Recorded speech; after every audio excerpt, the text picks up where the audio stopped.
Hello friends, नमस्कार। Trading business channel में आपका फिर से एक बार स्वागत है। पिछले कुछ वीडियोस में हम लोगों ने बहुत सारे स्ट्रैटेजीज को जाना।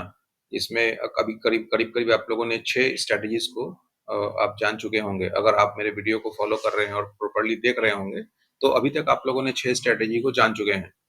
इसमें आरएसआई के थ्रू मैंने लास्ट वीडियो में बताया कि किस तरह से ट्रेड लिया जाए, किस तरह से उसके एम और डब्ल्यू पैटर्न को देख के हम लोग बाई और सेल करते हैं। और इसके पहले हम लोगों ने बॉलिंजर बैंड स्ट्रेटजी को देखा, उसके बाद पहले हम लोगों ने कैंडल स्टिक को भी सीखा। तो मैं हर एक वीडियो में आप लोगों को कुछ नए नए स्ट्रेटजीज को देता रहता हूँ, और आज भी मैं इस वीडियो में कोशिश करूंगा कि आपको एक नए स्ट्रेटजी को बताऊं, जिससे आप ट्रेड लेके इंट्राडे में, ये आपको स्ट्रेटजी फायदा करेगा इंट्राडे में। आप इससे इंट्राडे में ट्रेड लेके आप प्रॉफिट जनरेट कर सकते हैं। इस स्ट्रेटजीज ये बहुत ही सरल स्ट्रेटजी और बहुत ही सिंपल स्ट्रेटजी है, और इसमें जिन लोगों ने भी इस स्ट्रेटजी से ट्रेड किया है, उन्होंने एक अच्छा पैसा एक डायरेक्शनल मार्केट में कमाया है। आप इस स्ट्रेटजी में बहुत ही सिंपल ट्रिक और टिप्स है, जिसको कि आप फॉलो करके इजली वे में इंट्राडे में आप पैसा कमा सकते हैं। इस स्ट्रेटजी में हम लोग मूविंग एवरेज हम लोग 2 मूविंग एवरेज का यूज करेंगे, और उस मूविंग एवरेज के हेल्प से ये देखेंगे कि कहाँ पे हमको बाई करना है, कहाँ पे हमको स्टॉप लॉस लगाना है, कहाँ पे हमको एग्जिट करना है, किस जगह पे हम लोग टारगेट बुक करेंगे, और टारगेट का रेशियो क्या होगा। हम लोग टाइम फ्रेम को भी इसमें ध्यान में रख के चलेंगे कि हम लोग किस टाइम फ्रेम में ट्रेड करेंगे। तो चलिए स्टार्ट करते हैं और जानते हैं कि आज का स्ट्रेटेजी क्या है और कैसे हम लोग इसको इंट्राडे में ट्रेड करके प्रॉफिट निकाल सकते हैं। ये काफी इंटरेस्टिंग है। आज का स्ट्रेटजी काफी इंटरेस्टिंग होने वाला है और काफी सिंपल होने वाला है, जो कि आप अगर देखेंगे तो आपको खुद लगेगा कि इतना सिंपल स्ट्रेटजी मतलब है कि इससे आप इजीली ट्रेड ले सकते हैं। तो आज का स्ट्रेटजी हम लोग, जैसे मैंने कहा कि दो मूविंग एवरेज, ये दो मूविंग एवरेज क्या है, ये सिंपल मूविंग एवरेज नहीं है, ये आपका एक्सपोनेंशियल मूविंग एवरेज के दो एक्सपोनेंशियल मूविंग एवरेज होंगे। इसमें कौन कौन से दो एक्सपोनेंशियल मूविंग एवरेज होंगे? पहला मूविंग एवरेज होगा, वो होंगे 9 एक्सपोनेंशियल मूविंग एवरेज, और जो दूसरा एक्सपोनेंशियल मूविंग एवरेज होगा, वो होगा आपका 21 एक्सपोनेंशियल मूविंग एवरेज। तो सबसे पहले हम लोग जानते हैं कि मूविंग एवरेज होता क्या है। Moving average basically closing price, जो कि आपका प्रीवियस क्लोजिंग प्राइस है, उस क्लोजिंग प्राइस का एवरेज निकाल के हम लोग प्रीवियस क्लोजिंग प्राइस, जैसे मान लीजिए आप 9 मूविंग एवरेज ले रहे हैं, तो 9 डेज के प्रीवियस क्लोजिंग प्राइस का एवरेज जो निकालते हैं, उसका जो वैल्यू आता है, वो आपका 9 मूविंग एवरेज आएगा। सेम आपका 21 मूविंग एवरेज क्या हुआ, 21 प्रीवियस कैंडल का, जैसे अगर डेज, अगर आपका टाइम फ्रेम डेज है, तो आपका 21 डेज का प्रीवियस कैंडल का जो क्लोजिंग प्राइस का आपका एवरेज निकल के जो आपका वैल्यू आता है, वो 21 डेज का मूविंग एवरेज है, जिसको हम लोग लाइन चार्ट में प्लॉट करते हैं। और इसी तरह आपका अगर वन, ये तो आपको डेली टाइम फ्रेम में, लेकिन अगर 5 मिनट का टाइम फ्रेम और 15 मिनट का टाइम फ्रेम में कर रहे हैं, तो फिर 9 और 21 मूविंग एवरेज कैसे होगा, तो आपका 9 प्रीवियस कैंडल और 21 प्रीवियस कैंडल का क्लोजिंग प्राइस हम लोग देखेंगे, और उसका फिर हम लोग एवरेज निकालेंगे। तो फिर हम लोग यहाँ सिंपल मूविंग एवरेज नहीं लेके एक्सपोनेंशियल मूविंग एवरेज क्यों यूज कर रहे हैं, ये भी एक क्वेश्चन आपके दिमाग में आ रहा होगा। तो इसका मेन रीजन ये है कि सिंपल मूविंग एवरेज जो है, वो लेस रिएक्टिव है, वो प्राइस से लेस रिएक्टिव है प्राइस मूवमेंट के साथ। लेकिन exponential moving average more reactive होता है प्राइस के साथ, जिसके चलते हम लोग एक्सपोनेंशियल मूविंग एवरेज का यूज करेंगे, जो प्राइस के साथ ज्यादा रिएक्टिव होगा और आपको ज्यादा जल्दी वो आपको इंडिकेट करेगा कि कहाँ आपको ट्रेड लेना है।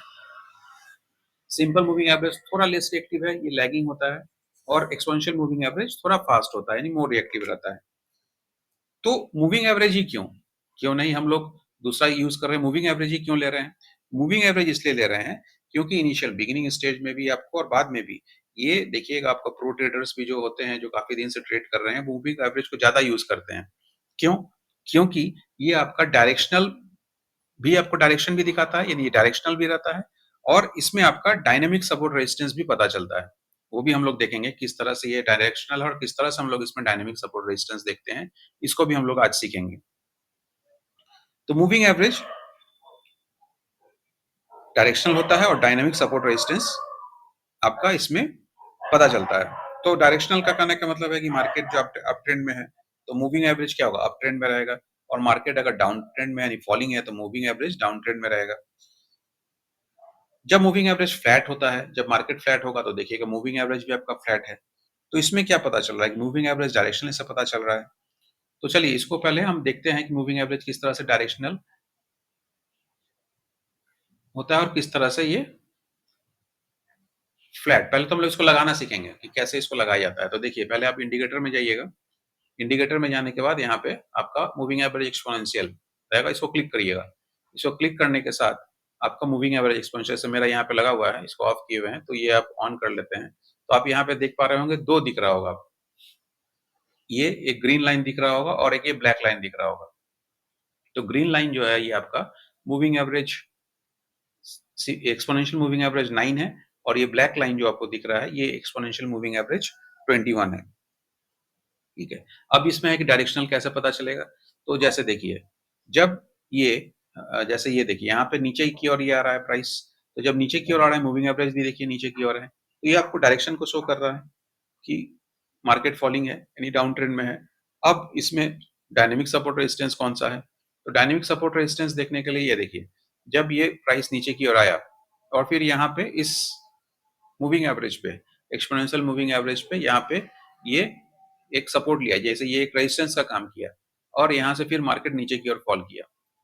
फिर यहाँ पे 9 वाले पे देखिए, यहाँ पे ये एक रेजिस्टेंस का काम किया और फिर मार्केट नीचे की ओर क्या किया।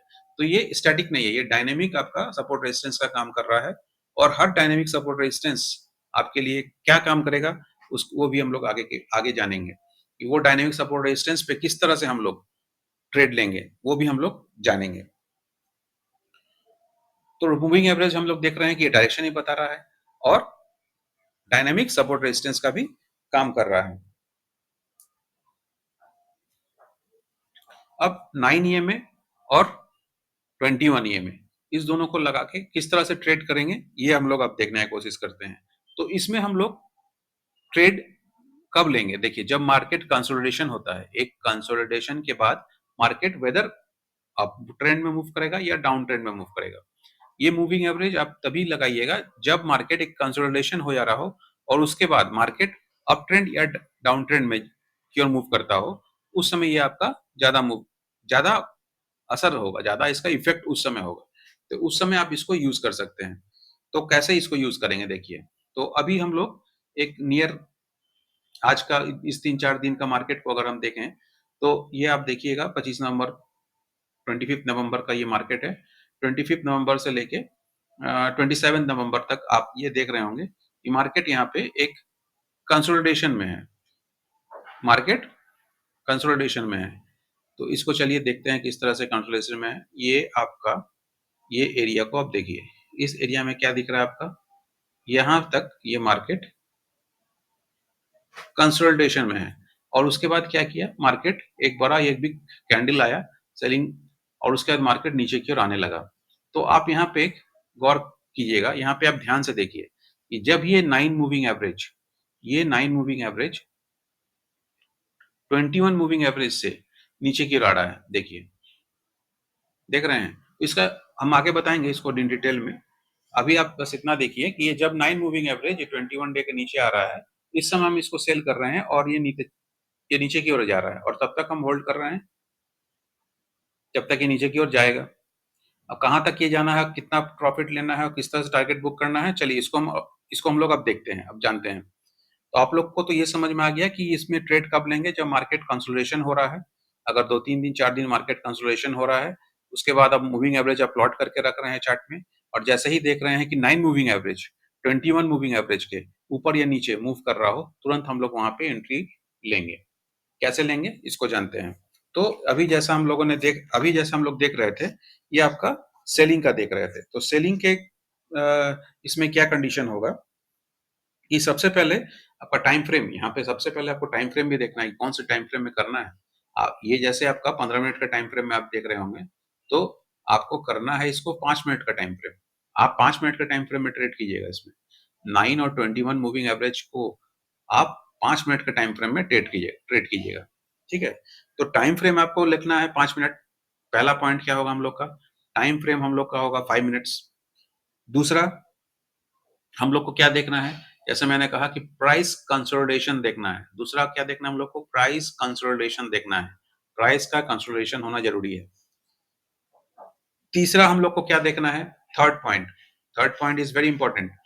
थर्ड पॉइंट हम लोग को देखना है कि जब 9 ईएमए 21 ईएमए को क्रॉस कर रहा हो, जब 9 ईएमए आपका 21 ईएमए को क्रॉस कर रहा हो, तो उस समय हम लोग को ट्रेड लेना है। फिर हम लोग को क्या देखना है? हम लोग ब्रेकआउट का वेट करेंगे। जैसे ही वो ब्रेकआउट होता है, उस समय हम लोग ट्रेड में एंट्री करेंगे। उसको भी देखेंगे। पहला पॉइंट को लिख लीजिए। पहला पॉइंट क्या है कि हम लोग को 5 मिनट का टाइम फ्रेम यूज़ करना है। दूसरा पॉइंट क्या है? हम लोग को प्राइस कंसोलिडेशन देखना है। तीसरा पॉइंट क्या है कि 9 ईएमए जब 21 ईएमए को क्रॉस कर रहा हो, उस समय हम लोग को ट्रेड लेना है। और चौथा पॉइंट क्या है कि हम लोग ब्रेकआउट का, प्राइस के ब्रेकआउट का वेट करेंगे। प्राइस के ब्रेकआउट का वेट करेंगे। जब प्राइस ब्रेकआउट हो रहा हो या ब्रेकडाउन हो रहा हो, तो हम लोग वहां पे सेल या बाई करेंगे। स्टॉप लॉस कहां पर रखेंगे? स्टॉप लॉस हम स्विंग के हाई या स्विंग के लो पे रखेंगे। और टारगेट हम लोग का क्या होगा? टारगेट हम लोग का होगा 1:2 मिनिमम। 1:2 मिनिमम टारगेट होगा। तो चलिए इसको हम लोग चार्ट में देखते हैं। एक एक पॉइंट करके देखते हैं। पहला पॉइंट क्या था? हम लोग का 5 मिनट का टाइम फ्रेम होना चाहिए। तो 5 मिनट का टाइम फ्रेम है हम लोग का। फिर हम लोगों ने क्या किया कि प्राइस का कंसोलिडेशन होना चाहिए। तो आप यहाँ पे देख रहे हैं कि यहाँ पे प्राइस कंसोलिडेट कर रहा है। इस जगह पे प्राइस का कंसोलिडेशन अब दिख रहा होगा आपको। प्राइस यहाँ पे आपका कंसोलिडेट कर रहा है। तीसरा क्या है? इस जगह पे आप देख रहे हैं प्राइस का, इस एरिया में प्राइस कंसोलिडेशन में है। इसको आप राइट एक्सटेंड नहीं करके इसको छोटा करते हैं तो आपको समझने में आसानी होगा। तो इस एरिया में आप देख रहे हैं प्राइस का कंसोलिडेशन हो रहा है। ठीक है, ये आपका प्राइस कंसोलिडेशन रेंज में है। अब दूसरा पॉइंट हो गया। तीसरा पॉइंट क्या है आपका? 9 ईएमए आपका 21 ईएमए को क्रॉस कर जाना चाहिए। तो ये आपका 9 ईएमए है ग्रीन लाइन, और ये आपका 21 ईएमए है ब्लैक लाइन। ये कैसे आइडेंटिफाई हुआ? देखिए यहाँ ईएमए का सेटिंग में जाइए, लेंथ देखिए, ये है आपका 9 और यहाँ पे लेंथ देखिए ये है आपका 21। तो ईएमए जो ब्लैक है ये 21 है और ग्रीन जो है ये 9 है। तो ग्रीन आपका 9 ईएमए, तो 9 ईएमए क्या कर रहा है? 21 ईएमए के नीचे से क्रॉस कर रहा है। तो अब हमको एंट्री करना है। इस जगह पे हम लोग एंट्री करेंगे। 9 ईएमए जब 21 ईएमए को क्रॉस करेगा, उस जगह हम लोग एंट्री करेंगे। हमारा स्टॉप लॉस स्विंग हाई पे होगा। हमारा स्टॉप लॉस कहाँ पे होगा? हमारा स्टॉप लॉस होगा स्विंग हाई पे। और हम लोग क्या देखेंगे? प्राइस का एक ब्रेकआउट हो रहा है कि नहीं। तो हम लोग ये प्राइस का एक देख रहे हैं, यहाँ प्राइस का एक ब्रेकआउट हो रहा है। और टारगेट हम लोग का होगा 1:2 मिनिमम। तो हम लोग स्टॉप लॉस कहाँ पे रखेंगे? स्टॉप लॉस हम लोग रखेंगे इस जगह पे। ये हम लोग का होगा स्टॉप लॉस। हम लोग का स्विंग हाई स्टॉप लॉस होगा। एंट्री कहाँ पे होगा? जब ये प्राइस कंसोलिडेशन जो हो रहा है इसको ये ब्रेक कर रहा हो, तो आपको इस कैंडल पे एंट्री करना है। तो आप यहाँ पे एंट्री करेंगे। ये आपका एंट्री होगा, ये आपका स्टॉप लॉस होगा। और टारगेट क्या होगा? मिनिमम 1:2। मिनिमम 1:2 का आपका टारगेट होगा। तो टारगेट हम लोग देखते हैं कहाँ बुक करेंगे। टारगेट हम लोग शॉर्ट पोजीशन लेंगे। यहाँ पे आपका स्टॉप लॉस ये हुआ और टारगेट आपका मिनिमम 1:2। तो 1:2 का आपका टारगेट यहाँ पे आएगा। 1:2 इस जगह पे आपका टारगेट हुआ। तो टारगेट आपका कहाँ पे हुआ? टारगेट इस रेंज में आपका टारगेट हुआ। ठीक है, 1:2 जैसे ही आपका होता है आप ट्रेड से एग्जिट कर जाएं। तो हम लोगों ने यहाँ पे देखा, ये हम लोग सेलिंग के केस में देख रहे हैं कि जब हम लोग को सेल करना है। अब बाइंग के केस में चलते हैं। बाइंग के केस में क्या होगा? ये देखिए, सेम प्राइस फर्स्ट है हम लोग का 5 मिनट का टाइम फ्रेम होगा। सेकंड होगा आपका, सेकंड क्या है कि प्राइस का कंसोलिडेशन होना चाहिए। तो प्राइस आपका यहाँ पे कंसोलिडेशन हो रहा है। कहाँ पे हो रहा है तो उसको देखते हैं। ये आपका प्राइस कंसोलिडेशन हो रहा है। कंसोलिडेशन के बाद ये आपका ब्रेकआउट हुआ। ब्रेकआउट होने के बाद आप देख रहे हैं, क्या देख रहे हैं कि 9 ईएमए आपका 9 ईएमए जो है वो 21 ईएमए के ऊपर है। तो ये मेरा ट्रेड यानी यहाँ पे हमारा एंट्री हो रहा है। ये यहाँ पे हम लोग अपना एंट्री लेंगे। यहाँ पे मैंने अपना एंट्री लिया। ये कंसोलिडेशन के नीचे आपका स्विंग लो के नीचे आप अपना स्टॉप लॉस रखेंगे और टारगेट आपका मिनिमम 1:2 होगा। 1:2 होने के बाद ट्रेड से आप एग्जिट कर सकते हैं या आप ट्रेल कर सकते हैं आगे की ओर। ठीक है, मिनिमम आपका 1:2। इनिशियल स्टेज में आप 1:2 बुक करें और जैसे जैसे आप इसमें एक्सपर्ट होते जाएंगे ट्रेड करते करते, आप इसको ट्रेल करते हुए प्रॉफिट को और बढ़ा सकते हैं। ये मैंने निफ्टी के चार्ट पे आपको दिखाया। तो सेम कॉन्सेप्ट आपका स्टॉक में भी एप्लीकेबल होगा और सेम कॉन्टेक्ट कॉन्सेप्ट आपका इंडेक्स में भी एप्लीकेबल होगा। तो आप लोगों के इस वीडियो में आपको समझ में आया होगा कि किस तरह से हम लोग 9 और 21 ईएमए को यूज करके ट्रेड करते हैं और ये बहुत ही सिंपल स्ट्रेटेजी है। इससे आप ट्रेड करके अच्छा खासा प्रॉफिट निकाल सकते हैं। बस आपको प्रैक्टिस करते रहना पड़ेगा। इससे इजी स्ट्रेटेजी कुछ नहीं होता है। सिंपल मूविंग एवरेज को स्ट्रेटेजी को यूज करके हम लोग अच्छे से अच्छे प्रॉफिट निकाल सकते हैं। बस आपको जो पॉइंट मैंने बताया उस पॉइंट का आपको ध्यान में रखना है कि कौन कौन सा पॉइंट है, कौन से टाइम फ्रेम में करना है, प्राइस कंसोलिडेशन के बाद किस तरह से ब्रेकआउट में एंट्री लेना है और मिनिमम 1:2 का आपको यहाँ पे प्रॉफिट बुक करना है। तो ये आपको ध्यान में रखना है। ये ध्यान में रखते हुए अगर आप ट्रेड लेंगे तो आप इसमें प्रॉफिट निकाल सकते हैं। सेम आप किसी भी स्टॉक में इसको अप्लाई कर सकते हैं। जैसे आप मान लीजिए कोई स्टॉक भी, जैसे देखिए एचडीएफसी आप ले लें। एचडीएफसी बैंक अगर आप लेते हैं, सेम चीज आपका 5 मिनट का टाइम फ्रेम होगा और सेम प्राइस कंसोलिडेशन के बाद अगर ब्रेकआउट या ब्रेकडाउन होता है तो आप वहां पे ट्रेड ले सकते हैं। जैसे यहाँ पे देख रहे हैं एक कंसोलिडेशन रेंज आ रहा है, ये कंसोलिडेशन रेंज है और इस कंसोलिडेशन के बाद प्राइस अपवर्ड मूवमेंट की ओर जा रहा है तो आप यहाँ पे ट्रेड ले सकते हैं। 5 मिनट का टाइम फ्रेम, प्राइस कंसोलिडेशन और देन उसके बाद मूव, तो आप वहां पे ट्रेड ले पाएंगे। जैसे ये देखिए यहाँ पे एक प्राइस कंसोलिडेशन है। इस जगह पे आप अगर देखेंगे तो इस जगह पे कंसोलिडेशन हो रहा है प्राइस का। इसके बाद ये एक ब्रेकआउट आया तो आपका यहाँ पे एंट्री बना 5 मिनट के टाइम फ्रेम पे। ये स्विंग लो आपका स्टॉप लॉस हो गया और मिनिमम 1:2 का टारगेट होगा।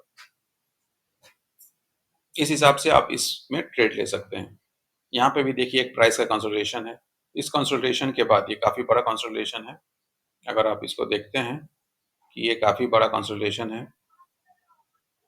ये अगर आप यहाँ पे इसका रेंज देखें तो ये देखिए ये कंसोलिडेशन है और इसके बाद यहाँ पे प्राइस आपका ब्रेकआउट होता है। देखिए यहाँ पे आप गौर से देखिए तो ये प्राइस नीचे आया, फिर यहाँ पे एक रेजिस्टेंस ग्रीन कैंडल बना, फिर रेड बना। तो आप यहाँ पे एंट्री लीजिए क्योंकि इसके नीचे ये आ रहा है प्राइस। प्राइस कंसोलिडेशन के बाद ये नीचे आया, आप यहाँ पे सेल एग्जीक्यूट किए, आपका स्टॉप लॉस इसके ऊपर है और आप मिनिमम 1:2 का टारगेट लीजिए और उसके बाद फिर ट्रेड से निकल सकते हैं और नहीं तो फिर आप इसको ट्रेल कर सकते हैं।